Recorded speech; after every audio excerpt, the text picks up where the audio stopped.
Sir, ರಾಜ್ಯದ ಮಾನ್ಯ ಮುಖ್ಯಮಂತ್ರಿಗಳಾದ ಸಿದ್ದರಾಮಯ್ಯ ಅವರು ಏನು ರಿಟ್ ಅರ್ಜಿ ಸಲ್ಲಿಸಿದ್ರು, ಮಾನ್ಯ ನ್ಯಾಯಾಲಯ ನಮ್ಮ ಮತ್ತು ಅವರ ವಾದನ ಆಲಿಸಿ ಇವತ್ತು ತೀರ್ಪನ್ನು ಕಾಯ್ದಿರಿಸಿದ್ರು.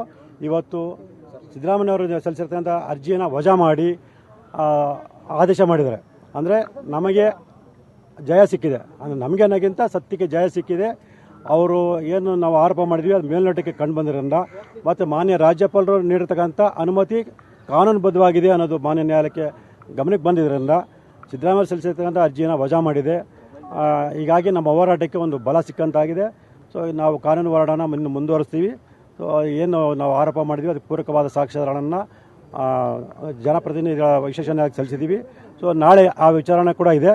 ಸೊ ನಾಳೆ ಆ ನ್ಯಾಯಾಲಯ ಕೂಡ ನಮ್ಮ ಪರವಾಗಿ ಅಂದರೆ ತನಿಖೆಗೆ ಆದೇಶ ಮಾಡಬಹುದು ಅನ್ನೋ ಒಂದು ನಿರೀಕ್ಷೆಯಲ್ಲಿ ಇದ್ದೀವಿ. ಸರ್, ಏನು ಗ್ರೌಂಡ್ಸ್ ಮೇಲೆ ನಿಮ್ಮ ಲಾಯರ್ ಆರ್ಗ್ಯೂ ಮಾಡಿದ್ರು ಸರ್, ವಾದ ಮಾಡಿದ್ರು ಹೈಕೋರ್ಟ್ ಅಲ್ಲಿ, ಏನೇನು ಗ್ರೌಂಡ್ಸ್ ಇತ್ತು ಸರ್? ಸಿದ್ದರಾಮಯ್ಯನವರು ತಮ್ಮ 3 ಅಧಿಕಾರದ ಅವಧಿಯಲ್ಲಿ ಅಂದರೆ ಮೊದಲನೇ ಬಾರಿಗೆ 98ರಲ್ಲಿ ಉಪಮುಖ್ಯಮಂತ್ರಿ ಆಗಿದ್ದರು. ಆ ಸಂದರ್ಭದಲ್ಲಿ ಭೂ ಸ್ವಾಧೀನ ಕೈ ಬಿಡುವಂಥ ಪ್ರಕ್ರಿಯೆ ನಡೀತು.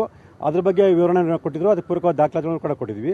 ಸೊ ಎರಡನೇ ಬಾರಿ ಅವರು ಉಪಮುಖ್ಯಮಂತ್ರಿ ಆಗಿದ್ದಾಗ ಅಂದರೆ 2004-2005 ಏನು ಉಪಮುಖ್ಯಮಂತ್ರಿ ಆಗಿದ್ದು, ಆ ಸಂದರ್ಭದಲ್ಲಿ ಏನು ಮೂಡಾದಿಂದ ಬಡಾವಣೆ ರಚನೆಯಾಗಿ ನಿವೇಶನ ಹಂಚಿಕೆ ಮಾಡಿ ಆ ನಿವೇಶನದ ಬಗ್ಗೆ ಕೆಲವು ಕ್ರಯಪತ್ರ ನೋಂದಣಿ ಮಾಡಿದ್ರು ಕೂಡ ಕೃಷಿ ಭೂಮಿ ಅಂತೇಳಿ ಸುಳ್ಳು ಕ್ರಯಪತ್ರನ ಬಾಮೈದ ಮಲ್ಲಿಕಾರ್ಜುನ ಸ್ವಾಮಿ ಹೆಸರಿಗೆ ನೋಂದಣಿ ಮಾಡಿದ್ರು. ಅದ್ರ ಬಗ್ಗೆ ಮಾಡಿದ್ವಿ. ಮತ್ತು 2005ನೇ ಇಸ್ವಿಲಿ ಮೂಡಾ ಆಸ್ತಿನ ಕೃಷಿ ಭೂಮಿ ಅಂತೇಳಿ ಅನ್ಯಕ್ರಾಂತ ಆದೇಶ ಮಾಡಿರೋಂಥದ್ದು ಕೂಡ ಗಮನಕ್ಕೆ ತಂದಿದ್ವಿ. ಅದಾದ ನಂತರ 3ನೇ ಹಂತದಲ್ಲಿ ಅಂದರೆ 2013ನೇ ಇಸ್ವಿಲಿ ಸಿದ್ದರಾಮಯ್ಯ ಅವರು ಮುಖ್ಯಮಂತ್ರಿ ಆಗಿದ್ದ ಸಂದರ್ಭದಲ್ಲಿ 2014ನೇ ಇಸ್ವಿಲಿ ಅವ್ರ ಹೆಂಡತಿ ಶ್ರೀಮತಿ ಪಾರ್ವತಿ ಅವರು ನಮಗೆ ಬಲ್ದೆ ನಿವೇಶನ ಕೊಡಿ ಅಂತೇಳಿ ಅರ್ಜಿ ಸಲ್ಲಿಸಿದ ಸಂದರ್ಭದಲ್ಲಿ ಸಿದ್ದರಾಮಯ್ಯ ಆಪ್ತರಾದಂಥ ಧ್ರುವ ಕುಮಾರ್ ಅವರು ಮೈಸೂರು ನಗರಾಭಿವೃದ್ಧಿ ಪ್ರಾಧಿಕಾರ ಅಧ್ಯಕ್ಷರಾಗಿದ್ದ ಸಂದರ್ಭದಲ್ಲಿ ಪಾರ್ವತಿಯವರಿಗೆ ಬದಲೇ ಜಾಗವನ್ನು ಕೊಡಬೇಕು ಅಂತೇಳಿ ಏನು ತೀರ್ಮಾನ ಆಗಿತ್ತು. ಇದೆಲ್ಲವನ್ನೂ ಕೂಡ ಸಮಗ್ರವಾಗಿ ಸಾಕಷ್ಟು ವಿವರವಾಗಿ ವಿವರಣೆಯನ್ನು ಕೊಟ್ಟಿದ್ವಿ ಮತ್ತು ಅದು ಪೂರಕವಾದ ದಾಖಲಾತಿಗಳನ್ನು ಕೊಟ್ಟಿದ್ವಿ. ಹಾಗಾಗಿ ಸಿದ್ದರಾಮಯ್ಯವ್ರ ಪಾತ್ರ ಇದರಲ್ಲಿದೆ.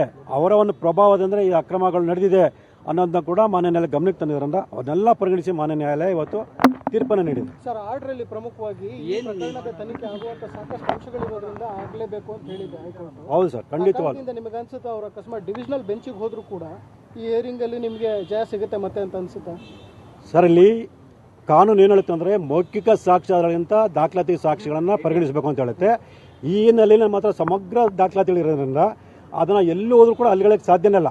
ಅವ್ರು ಮೌಖಿಕವಾಗಿ ಏನೇ ಹೇಳಿದ್ರು ಕೂಡ ಅದನ್ನು ಪರಿಗಣಿಸೋಕ್ಕೆ ಸಾಧ್ಯನೇ ಇಲ್ಲ. ಯಾಕೆಂದರೆ ನಾವು ಅವ್ರ ಮೇಲೆ ಮಾಡಿರ್ತಕ್ಕಂಥ ಎಲ್ಲ ಆರೋಪಪೂರ್ವಕವಾದ ಎಲ್ಲ ದಾಖಲಾತಿಗಳು ಸಾಕ್ಷ್ಯಾಧಾರ ಇದೆ. ನಾವು ಯಾವುದೇ ಮೌಖಿಕ ಸಾಕ್ಷ್ಯಗಳನ್ನು ಮಾನ್ಯ ನ್ಯಾಯಾಲಯಕ್ಕೆ ಕೊಟ್ಟಿಲ್ಲ. ಎಲ್ಲನೂ ಕೂಡ ದಾಖಲಾತಿಗಳ ಸಾಕ್ಷ್ಯ ಸರ್ಕಾರ ಮತ್ತು ಮೂಡ ಅದ ಸಂಬಂಧಪಟ್ಟ ಎಲ್ಲ ದಾಖಲಾತಿಗಳು ನಮ್ಮ ಹತ್ರ ಇರೋದ್ರಿಂದ ಅವರು ಎಲ್ಲಿಗೆ ಹೋದರೂ ಕೂಡ ಯಾವುದೇ ನ್ಯಾಯಾಲಯಕ್ಕೆ ಹೋದರೂ ಕೂಡ ನಮಗೆ ಜಯ ಸಿಗುತ್ತೆ. ಅವ್ರ ಮೇಲೆ ಆರೋಪವನ್ನು ನಾವು ಸಾಬೀತುಪಡಿಸ್ತೀವಿ ಅನ್ನೋ ನಂಬಿಕೆ ನಮಗಿದೆ ಸರ್. ಬೇರೆ ಏನೆಲ್ಲ ಮೆನ್ಷನ್ ಮಾಡಿದ್ದಾರೆ ಆರ್ಡರ್? ಈಗ ಏನು ನೆಕ್ಸ್ಟ್ ಅವರು ಸುಪ್ರೀಂ ಕೋರ್ಟ್ಗೆ ಹೋಗ್ಬೋದು, ನಿಮ್ಮ ಏನು ಕೆವಿಯಟ್ ಏನು ಹಾಕ್ತೀರಾ ಹೇಗೆ? ಸರ್, ನಾವು ಆಲ್ರೆಡಿ ಮಾನ್ಯ ಸರ್ವೋಚ್ಚ ನ್ಯಾಯಾಲಯ ಕೆವಿಯಟ್ ಹಾಕಿದ್ದೀವಿ. ಈಗಲೂ ಕೂಡ ಅದ್ರ ಬಗ್ಗೆ ಏನು ಮಾಡಬೇಕು ಅನ್ನೋ ಬಗ್ಗೆ ನಾವು ವಕೀಲರ ಜೊತೆ ಚರ್ಚೆ ಮಾಡಿ ಮುಂದಿನ ಕ್ರಮ ತಗೊಳ್ತೀವಿ. ಇಲ್ಲಿ ಸಿದ್ದರಾಮಯ್ಯ ಪರ ವಕೀಲರಾದಂಥ ಅಭಿಷೇಕ್ ಮನು ಸಿಂಗ್ ಏನಿದ್ರೆ ಅವರು 2 ವಾರಗಳ ತಡೆಯಾಜ್ಞೆನ ಕೇಳಿದ್ರು. ಸೊ ಮಾನ್ಯ ನ್ಯಾಯಾಲಯ ಅದನ್ನು ಕೂಡ ಪರಿಗಣಿಸಿಲ್ಲ. ಯಾಕೆಂದರೆ ನಾನೇ ಮಾಡೋ ಆದೇಶಕ್ಕೆ ನಾನೇ ತಡೆಯಾಜ್ಞೆ ನೀಡೋಕ್ಕೆ ಬರಲ್ಲ ಅಂತೇಳಿ ಮಾನ್ಯ ನ್ಯಾಯಮೂರ್ತಿಗಳ ಅಭಿಪ್ರಾಯ ಆಗಿದೆ. ಸರಿ, ನಿಮ್ಮ ಪ್ರೇಯರ್ ಏನಿತ್ತು ಅಂದರೆ CBI ಕೊಡಬೇಕು ಅಂತ ಏನಕ್ಕೆ ಕೇಳಿದ್ರ ನಿಮ್ಮ ಇದರಲ್ಲಿ ಅಪ್ಲಿಕೇಶನಲ್ಲಿ? ಸರ್, ನಾವು ಖಾಸಗಿ ದೂರು ಅರ್ಜಿಯಲ್ಲಿ CBIಗೆ ಕೊಡಬೇಕು ಅಂತ ನಾವು ಮನವಿ ಮಾಡ್ಕೊಂಡಿದ್ವಿ. ಆದರೆ ಜನಪ್ರತಿನಿಧಿಗಳು ನ್ಯಾಯಾಲಯಕ್ಕೆ CBI ಕೊಡೋಕ್ಕೆ ಅಧಿಕಾರ ಇಲ್ಲದ ಬಹುಶಃ ಅವರು ಲೋಕಾಯುಕ್ತಕ್ಕೆ ಆದೇಶ ಮಾಡಬಹುದು. ಅದು ಆದೇಶ ಆದ ನಂತರ ನಾವು ಮತ್ತೆ ಮಾನ್ಯ ನ್ಯಾಯಾಲಯಕ್ಕೆ ಒಂದು ರಿಟ್ ಅರ್ಜಿಯನ್ನು ಸಲ್ಲಿಸಿ ಈ ಪ್ರಕರಣ CBI ಕೊಡಬೇಕು ಅನ್ನೋದು ಮನವಿಯನ್ನು ಮಾಡ್ಕೊಳ್ತೀವಿ ಸರ್. Thank you.